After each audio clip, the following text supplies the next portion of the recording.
Okay.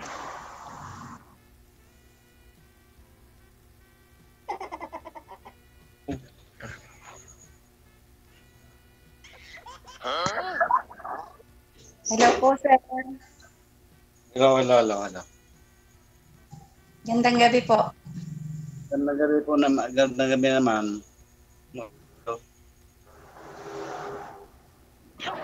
Tumatawag kasi yung anak ko, ma'am eh. Basta buhay na Ano po, anak. sir? Anak daw Yung anak ko tumatawag eh. Bakit kaya tumatawag ang anak? Ganyan talaga eh. Baka man nangungumusta lang. Urong timing talagang tawag ng anak. Baka yung shota niyang tumatawag sa inyo. Nakita na kayo sa line. Ay, sa number na tumawag yung anak ko, sa number lang. Ah, Wala problema. Kung makita ko sa anak ko, walang problema yan eh. Yung tumawag ng anak ko, yung tumawag siya, walang problema sa kanya. Kung kahit mag-asawa ako ulit, okay lang sa kanya. Ano nga pangalan mo, ma'am? Melody, sir. Oh, ganda. Saan kayo nakatira, ma'am? Mindoro po. Mindoro. Mindoro, Bisaya ba yun? Tagalog po dito ang salita. Aha. Hindi malayo ah. Yan naman ang kalimitan. Sinasabi nila malayo daw yung lugar ko. Maraming nagbalak pumunta pero walang nakarating. Wala ka bang asawa, ma'am? Biyuda po ako, sir. Grabe. Ilan anak? Dalawa pong lalaki. Puro lalaki. Malalaki na ba? Yung panganay ko po 22, yung sunod ay 20. Yung panganay ko, yun ang pangalawa kong anak. Pangatlo ko, 22. Ilan po ang anak mo? Apat. Paanak mo? Huh? Dalawang babae, dalawang lalaki. Yung panganay ko, lalaki. Pangalawa ko, babae. Pangatlo, lalaki. Bunso ko, babae. Ilang taon ka na, sir? 51 naman, medyo matanda na. Ano pong trabaho? Sa ngayon lang, wala akong trabaho, hindi pa ko pinapatrabaho sa anak ko. Kaya, ano lang, may mga trabaho, kahit ano na lang, pagkakitaan ko lang. Kasi yung anak ko, yung pangalawa ko at saka pangatlo ko, pinagbawalan pa kasi hindi ako pagtrabaho kasi parang galing pa ko nagkasakit. Sana pwedeng hindi na magtrabaho, no? May sumusuport. Anong sakit, sir? Ano pong sakit ninyo? Mal-stroke ako sa DJ nung July. Kaya pala, sabi nga ng nasa comment. Tapos? Kaya nung mal-stroke ako, Mm. doon kasi ako na mal-stroke eh. Mm. Tapos, laman ng mga anak ko, pinauwi nila ako dito sa bahay ko sa probinsya. Mm. Sabi na, dito ka lang pa, wag ka na magtrabaho. Mm. Kami lang bahala sa'yo kasi nag-iisa ka na lang. Mm. Ngayon nga, ako lang isa dito sa bahay, wala akong kasama. Pero naka-recover pa naman o nagte-therapy pa ho kayo? Wala na, okay Wala na. na. Signal ni sir. Wala nang problema, okay naman ako. Medyo bulol-bulol lang konti, no? Napagkamalan kang lasing sa comment eh.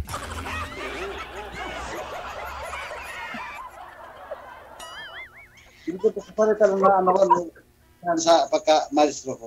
Mm. Sa pangalawa ko na. Okay. So at least yung mga anak mo nagtatrabaho naman na, no? Kailangan mo po muna magpahinga, no? Yung panganay ko nasa Manila, nagtatrabaho. Yung pangalawa ko, nasa Qatar, yung babae. Yung pangatlo ko naman, kakatapos lang nag-aral, 22 years old. Kakatapos lang nag-aral ngayon. Kaya yung bunso ko, grade 10 pa lang. Ilang taon ka na, sir, na balo? 44. 24. Nabalo. Ganon din. Yung asawa ko nawala, 44 din yung parehas kami, edad nung nawala siya. Anong kinamatay, sir? Cancer sa liver, Ed. Liver Hirap. cancer.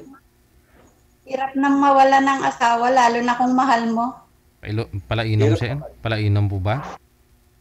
Hindi naman sa ganun, sir. Hindi mauminom yung asawa ko. Hindi mauminom. Siguro sa tingin ko, Nung araw? kasi nanalas ko parang ano nila, yung lahi nila ganun. Kasi may mga pinsan niya, ganun mga sakit eh. Pero wala sa ano mga kapatid niya, wala. Sa pinsan, andun sa mga pinsan niya. Ganun mga sakit nila.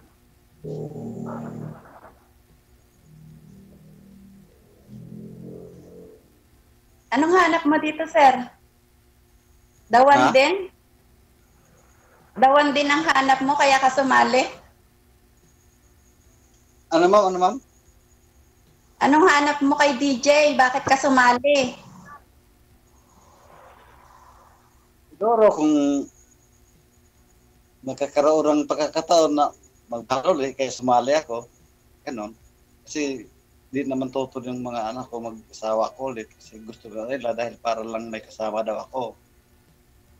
Nung ano pa lang, wala pa akong 50, sinabihan ako, mag-asawa ka pa para may kasama ka. So, sinabi ko naman sila, hanapin ko yun, hindi ko pa alam kung saan yun. Kaya nga, hindi alam kung kusa ba yan dumarating ang hinahanap. Yun nga, yun talaga totoo. Talagang siya para sa'yo, kahit di mo hanapin, darating talaga siya. Siya nga pala ma'am, ilang taon ka na? 46 po. Ilang taon ka na biyuda? 1 year pa lang ako nung June. Naaga pala ha.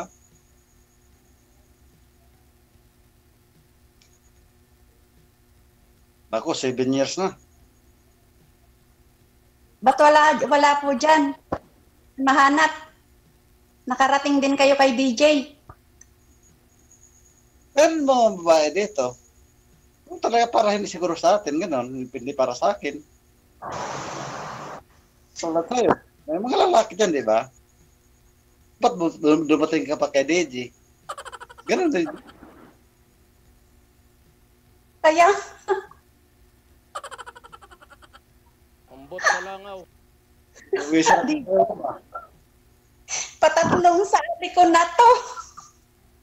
Pangatlong nasali mo na? Pangatlo na? Opo. Sa akin, first time lang, kaya pinawisan ako eh.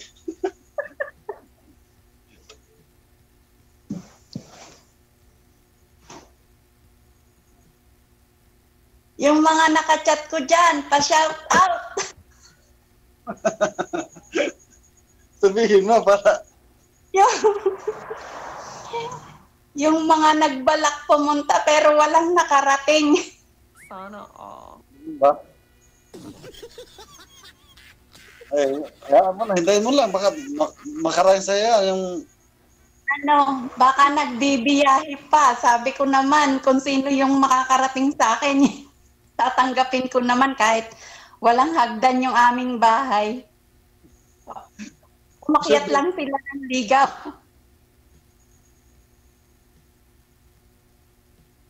Ay, pabati muna po ako. Hi, Ate Ning. Alam kong nanonood ka. Pihado. Tawang-tawa ka na naman dyan sa akin. Tsaka doon sa anak ko pong nanonood din ngayon.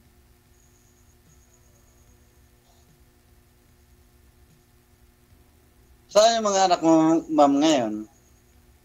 Yung nandito po yung pero yung isa nandun, sa bianan ko, doon siya natutulog. Yung panganay ko nandito.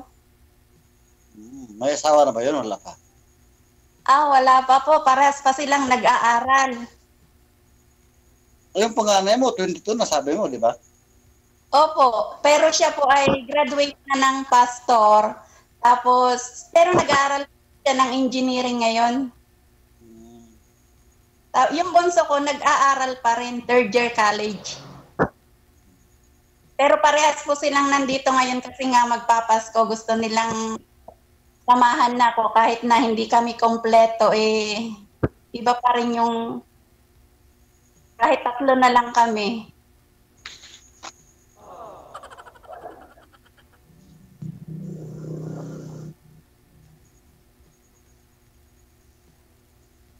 Anong hanap mo, sir, sa isang babae? Anong gusto mo sa isang babae? Gusto ko yung tahimik, understanding. Gusto ko lang na kung mayroong pagkaintindihan, usap-usapan lang para walang problema. Masabagan mga problema. Gusto ko yung tahimik na pamilya. Lahat naman ho, ganyan talaga ang gusto. Mahirap kasing gulo eh. Gulo? Hindi ko alam kung mangyari. Kaya gusto ko tahimik na pamilya. Kung mayroong pagkaintindihan, ipag-usapan lang para walang problema. Masolve agad. Ikaw ba, ano ba hinanap mo sa isang lalaki? Yung hanap ko, yung kilala niya po yung tunay na Diyos. Siguro lahat siguro ng tao, puro siguro kilala ang Diyos. Maliban lang. Maraming Diyos. Ibig kong sabihin, maraming sabi nila kilala ang Diyos, pero sa bagay may iba-iba rin namang paniniwala kung sino talaga yung tunay na Diyos. Kapag kasi kilala mo yung tunay na Diyos, wala ka ng kahit na anong bisyo, kahit na hindi ka naninigarilyo, hindi ka nag-iinom, isa lang yung dapat na maging asawa mo. So, ganun lang, sa totoo lang, no? Ako dati nag-yoyose. Pero yung inom bira lang para sa akin, kahit noon pa man. Pero sa totoo lang, yung inom talaga hindi maiwasan. Pero mabawasan. Kasi hindi talaga maiwasan yung alak, pero kontrolado lang. Pagrespeto lang. Siyempre, may taong kang kilala mo, kaibigan mo, mahirap tanggihan eh. Kaya pwede respetuhin mo. O shot lang muna ako, isang shot. O. Tapos na tama na sa akin ha, kasi hindi ako na gano'n. Kaya pinagbawal ako ng business ko, pinagbawal ako ng mga anak ko. Kaya kayo lang umintin sa akin. Respeto lang ako sa iyo ng isang shot. Pero lang. Walang problema naman. Hindi talaga may iwasan yun. Kung nasa tao na yun, kung ipagpatuloy niya.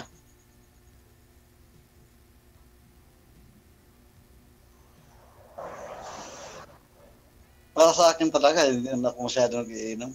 Bira na.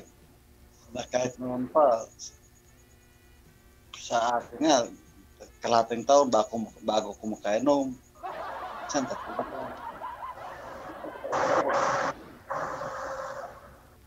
Ganda.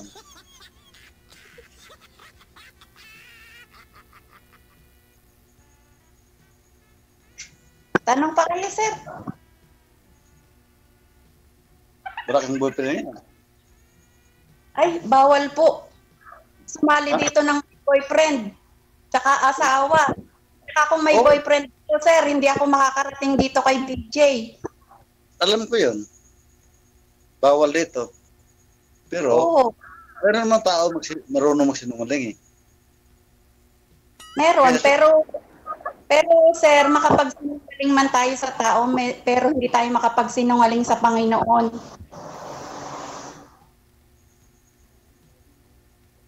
Sabi ko nga po doon sa mga naging kachat ko, 15 days, tinataningan ko sila, 15 days. Merong hindi umaabot ng 15 days, nalalaman ko kaagad yung pagsisinungaling nila. Kasi ang ginagawa ko po doon sa mga nagiging kachat ko, pag friend nila, nahamon ko po, magchat-chat ako sa friend mo, isa sa friend mo kung totoong ikaw ay balo o wala kang sabit. Ay, talagang pinapaalam sa akin ni Lord na hindi siya yung para sa akin. Eksakto may naging kachat ako.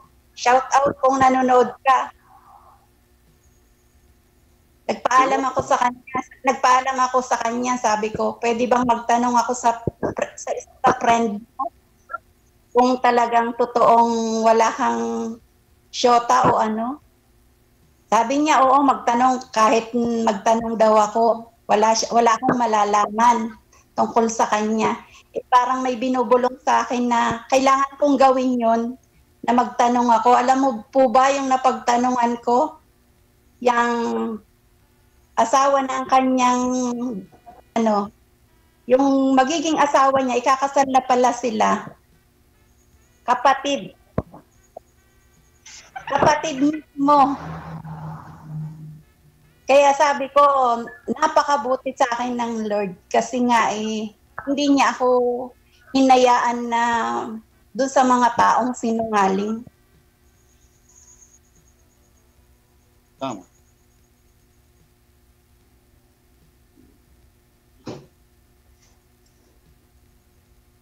Sa akin lang, hinanap ko sa sangbawa yung honest lang talaga. Yung walang itatago, halimbawa kung maging kayo, lahat open yung isa't isa. Para walang itatago, walang sisihan. Ganun lang. Siyempre, Kasi isa't isa tayo, mayroon tayong mga nakaraan, di ba? Mga sarili nating lihim yun. Pwede natin pagsasabi, pwede rin lilihim lang natin. Pero kung maging kayo, dapat wala na kayong itatago sa isa't isa. Sabihin nyo, bawat isa niyo. Yun ang gusto kong yan. Wala kayo, sir, na walang lihim na hindi nabubunyag. Yun na nga gusto kong mangyari, na gusto ko na lahat walang itatago. Isabi nyo sa bawat isa nyo. Para wala itatago. May lihim pa ba? Kung sabihin nyo bawat isa nyo, wala nang lihim. Kaya nga, ako sir, hindi ko na kailangang makasama ko pa siya. Hindi ko na kailangang makasama ko pa para malaman yung tao na yung kung nagsisinungaling. Kasi hindi ko pa man nakakasama, ipinapahiwatig na sa akin na hindi siya yung para sa akin. Pinapaalam na sa akin na yung tao na yung nagsisinungaling. Kaya hindi pahihintulutan sa akin na maging kasama ko muna siya bago ko malaman yung katotohanan. Kasi ang pag-aasawa naman po, yan ay napakahalagang bagay. Hindi naman yan kapag sasabihin mo na itatry muna natin at pag nasubukan na natin yung bawat isa at hindi na natin gusto yung bawat isa, sasabihin natin na ayaw ko na sa'yo dahil marami naman diyang iba. Pangit po yung ganun. Ang gusto ko yung panghabang buhay na makakasama ko na. Yeah. Tama yan, ma'am. Tama yan. Alam niyo po, sa totoo lang, yung asawa lang po ang talaga sa buhay ko. Kaya hindi nga ako nagka-boyfriend, siya lang yung talagang tumaan sa buhay ko. Kaya kung sabi ko, nagpipray ako sa Lord na sana loobin niya ulit kasi mahirap naman yung nag-isa. Ayaw ko nang pagmatanda na ako saka ako mag-iisip ng asawa. Nagpipray po ako, sa totoo lang, nagpipray ako. Kaya nga ako inilalayo ng Panginoon doon sa mga taong mapagkunwari. Pero sabi ko, kung sino yung dadalhin sa akin ni Lord, tatanggapin ko siya. Tatanggapin ko. Kasi wala pa namang dinadala ang Panginoon dito eh. Kaya sinasamahan ko talaga ng prayer. Kaya napakaswerte. Dadalhin sa akin ng Panginoon. Alam kong magiging swerte siya para sa akin. At hindi lang siya magkakameron ng asawa. Bibigyan ko pa siya ng trabaho. Napakaswerte talaga yung asawa mo. Napakaswerte talaga po. Kaya puspusan yung prayer na sana. Swerte din ako sa taong ibibigay sa akin ng Panginoon.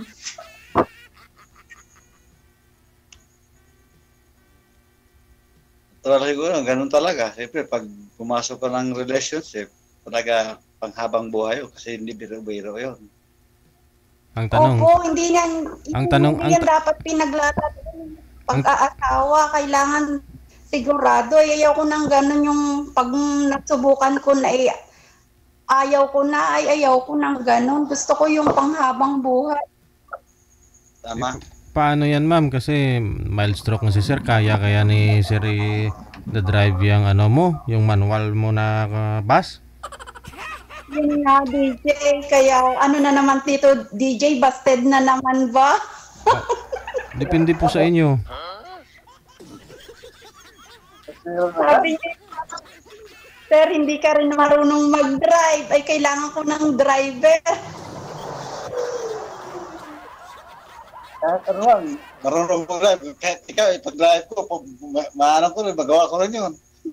Joke lang. Ako kaya mo akong i-drive. Pero paano yung bus?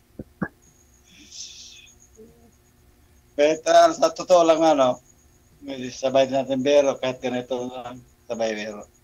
Nagka-maestro kung sige, talaga totoo ako, nagka-maestro na ako. Pero wala problema sa katawan ko. Pagsalita ko lang medyo nagka-depresya.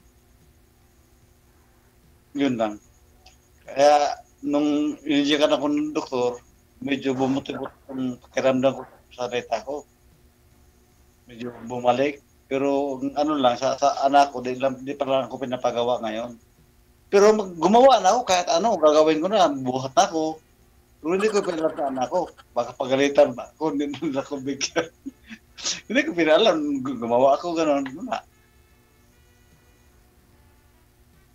Ako na nga dito mag-isa ngayon dahil wala akong kasama. Yung bunso ko, nasa Manila, nag-aaral. Yung ano ko, yung pangatlo ko, kasunod ng bunso, kagaduet lang, nasa Cebu. Muti ka lang kurso niya.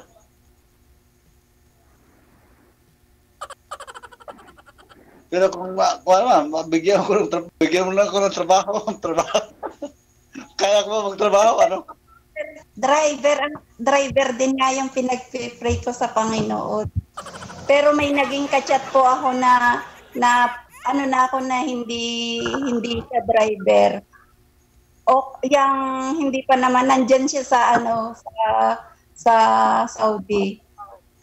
Sabi ko sa Panginoon na baka hindi din driver yung ibibigay niya sa akin. Nung tanungin ko siya kung ano yung tinitingnan niya sa isang babae.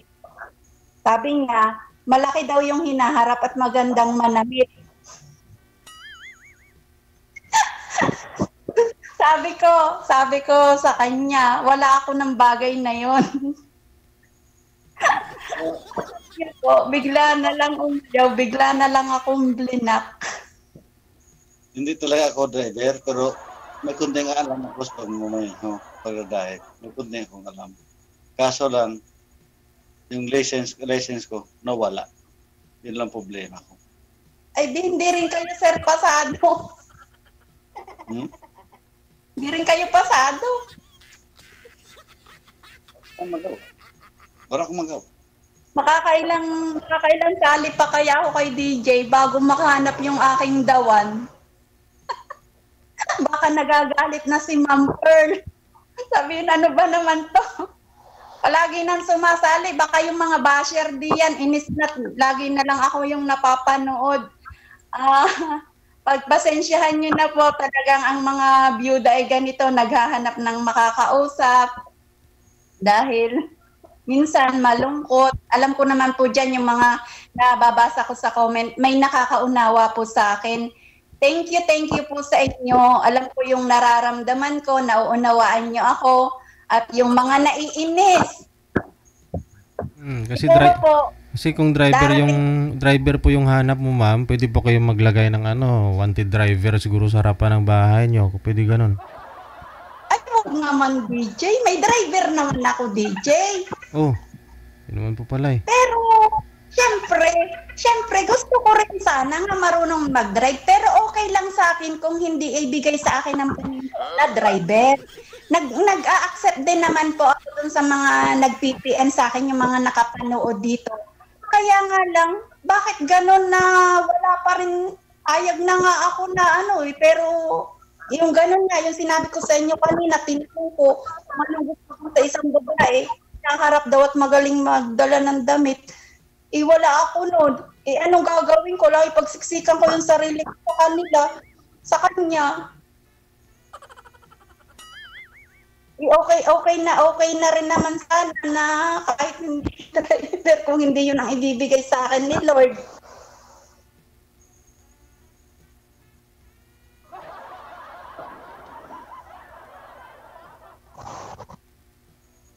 Pero nahiling po ako na kung maaari.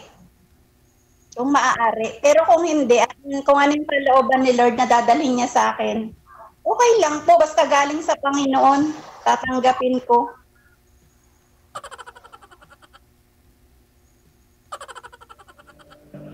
Ambot sa langaw.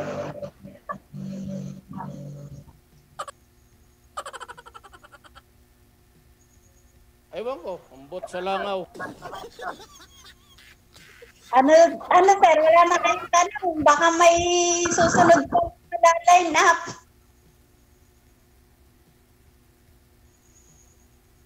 Medyo, nabuhusan ako magtanong eh. Nabuhusan ako ng tanong. Magaling ka sir manligaw? Ha? Paano ka manligaw? Ano ako mandigaw?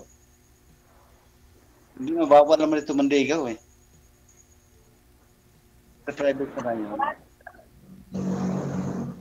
Mandigaw sa private na lang. Hindi pwede dito sa kasi live tayo eh. Ayan ang gusto ng manonood eh. Kasi pag ano daw boring, napapanood na babasa ko doon sa mga comment. Next na, boring, usap.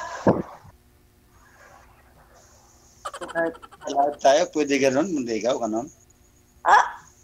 Wala lang, ano ko lang, baka yan eh, hindi na tumatayo, sir. Stroke pala kayo. Yan ang mga gusto ng mga nanonood eh, yung mga ganyang usapan.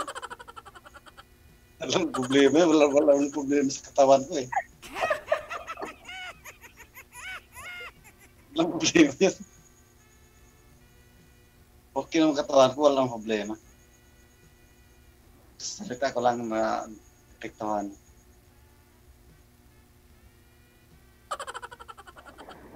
Kasi nung trabaho ko in Manila, hindi kasi ako napapagod eh. Kaya parang wala akong exercise. Ang ingatan nyo, sir, yung pangalawang stroke. Yan ang ingatan nyo. Walang problema, basta may gamot lang. Walang pinabawal ka sa akin, mga pagkain, kinakain mo naman eh. Kung ano sa pagkain, tungkol sa pagkain, bawal. Wala, kinain ko lahat. Ano lang, basta yung gamot, hindi ko lang kalimutan. Yun lang.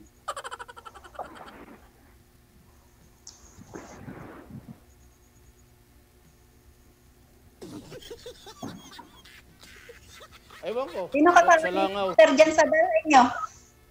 Ha? Sino kasama nyo dyan sa bahay nyo ngayon? Walang mag-isa. Ay maghanap na ng makakasama. Wala pa nakita. Wala pa Yung nakita. malapit dyan sa inyo. Ano naman? Hindi naman para sa atin yun. Ay ligawan para maging para sa inyo. Pwede naman gawin yun, pero alam mo, hindi mapasok sa test mo. Hindi gusto mo ang ugali, gano'n. Lang naman, ligawan mo pa rin. Ay malay nyo, madalas na ang datalan. Sabagay.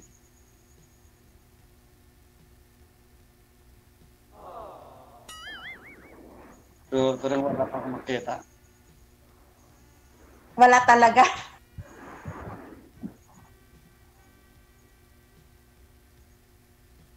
Hindi ko pa alam kung saan yung ano ko. Para sa akin. Hindi alam kung makakabibigyan pa tayo ano po. Oo, yan talaga totoo yan. Hindi natin alam kung wala na para sa atin. May magawa ba tayo? Manahimik lang tayo. Hindi na tayo bigyan ng Panginoon na para sa atin. Manahimik lang tayo. Dahil kung iisipin naman talagang meron sana. Kaya nga lang ay hindi naman nga biro ang pag-aasawa.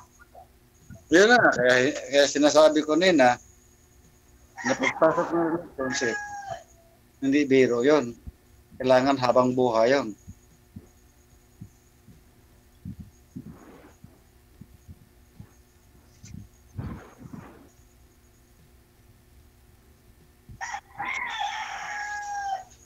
Eh di hindi na kayo makakatrabaho dahil stroke na kayo. Wala problema sa akin. Makapagtrabaho man ako. Kaso lang yung anak ko, pinagbawal pa nila ako. Wala akong makapagtrabaho man ako.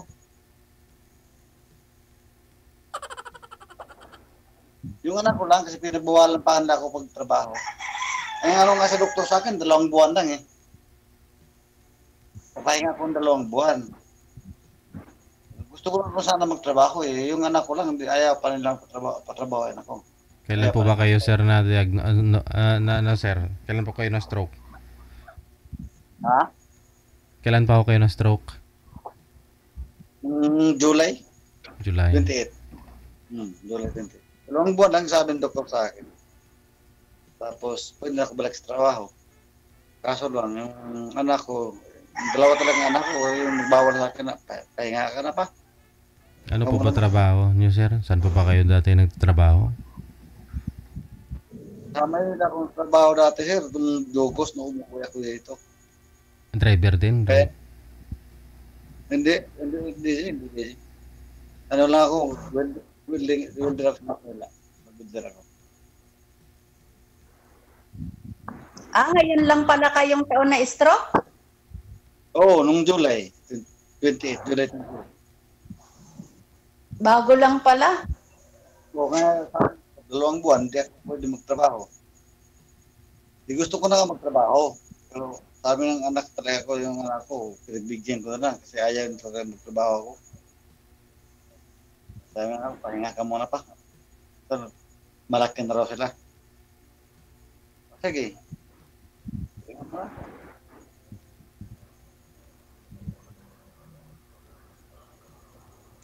Eh DJ, salamat po sa pagsali tsaka kay Ma'am Pearl. Huwag sana kayong magsawa sa mga katulad naming paulit-ulit na sumasali.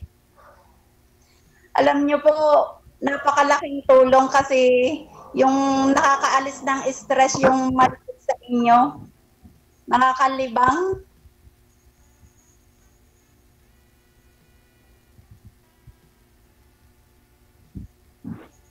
Ako nga, first time ko pa lang to eh.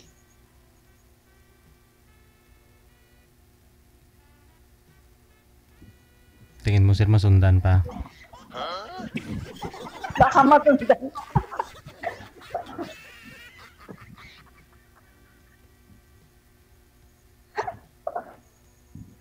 Sige, connected na po kayo. Maraming salamat. Tuloy-tuloy po yung pag-uusap ninyo. Good luck na lang. Thank you, DJ.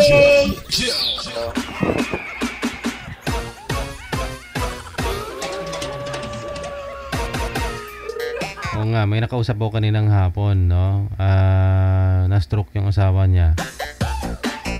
Hindi na daw gumaganon, no? Sabi ko, ilang beses naman na-stroke? Sabi niya, mild stroke lang naman daw. Sabi ko, pagka ganon, may kalahati pang ganon. May ganon pa siguro. Wala na daw eh. Pero kay sir kanina, sabi niya, wala namang problema. Salita niya lang naman daw yung may problema. Kailangan din kasi matanong ni ma'am yun.